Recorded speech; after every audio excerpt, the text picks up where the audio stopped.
Greetings, Sunday Driver here to tell you about the C7 Corvette. I had the base car with automatic transmission and the 2LT package. Did I love this car? Yes, I did. It was a lot of fun. Would I buy it? No, I wouldn't. Stick around, I'll tell you all about it. I did enjoy the performance of the car and I had a lot of fun with it, but I still wouldn't buy this car. And the main reason for that is after 7 hours of driving it, I was feeling quite sore. I could feel it as I was trying to fall asleep, and my body wasn't very happy with the car or with the seats. And there's two areas I felt it. I could feel it, my lower back area, and I could also feel my left hamstring. My car was equipped with a standard seat. Although the standard seat and the competition seat share the same seat bottom, at least what I've seen in pictures. So I think regardless of what seat I would buy, I would have the same issue. Chevrolet got carried away with the bolstering along the seat bottom, or squab as it's known, and they pretty much ran the bolstering right to the end of the seat, where they should have stopped about 50% along the seat or 70% along the seat. So what it does is it forces you to sit there with your legs together like you're sitting in church. That doesn't work for me because my left leg, I like to rest it on the dead pedal.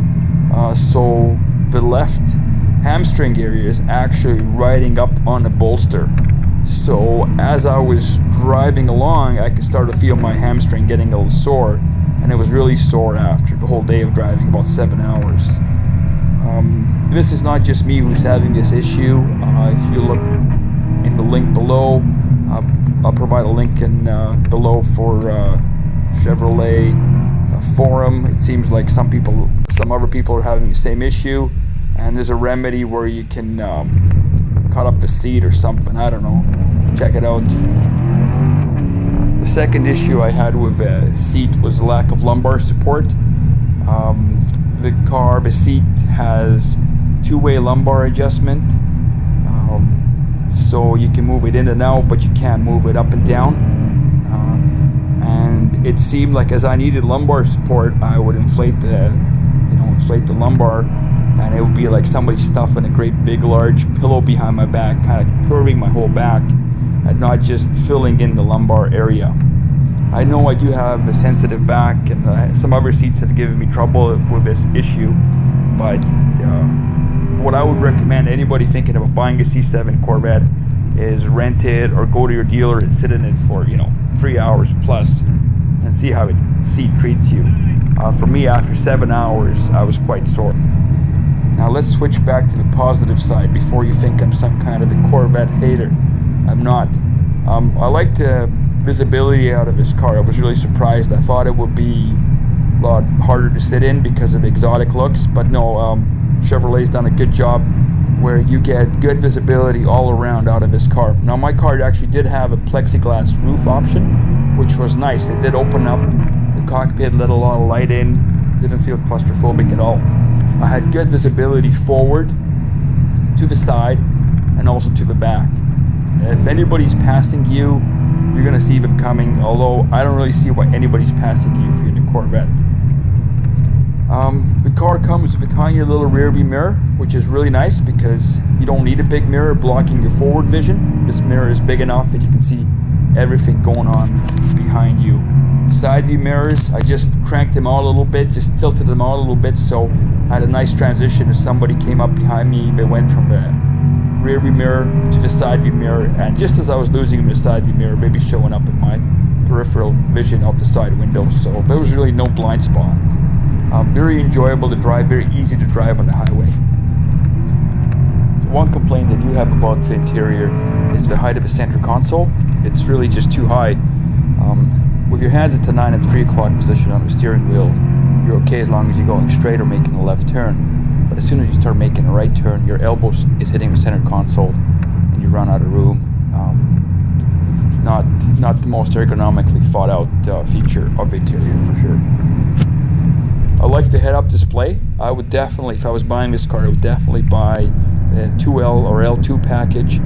It does give you a head-up display. It was really nice, good brightness, and even with polarized glasses.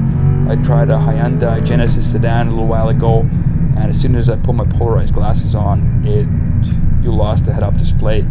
Not the case with this Corvette head-up display. It's really nice. You can change the amount of information you show on there, from just your speed to your speed and your RPM to navigation instructions, and even the name of a song that's playing on the radio. Now let's switch back to the negative side. I don't want to hate on the Corvette, but you should know all the issues that came up during my testing. Let's talk about the tranny a little bit. I know tranny is important in a car, and I had the automatic tranny, which normally I'm not a fan of, but when you're renting a car, that's what you're gonna get, right? As far as automatic trannies go, this one's actually pretty good. Things I liked about it is, well, first, as you know, the full throttle, high RPM upshift. The sound just blew my mind. When you're in manual mode, the car will hold the gears. So what it will do, first of all, if you rev it up the red line, it won't automatically shift to the next gear, which, I don't know, good or bad. In any case, it holds it.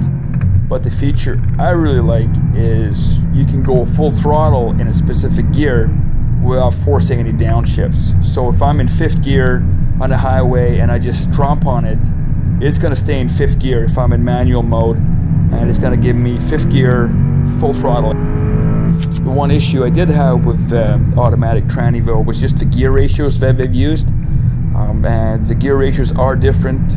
If you do buy the Z51 package or Z51, that's a package I will get for sure, because with this base package I found that once you wound out first the red line and you shifted to second, now your RPM was out of a power band. You got from first to second in this car, you get about a 2700 RPM drop.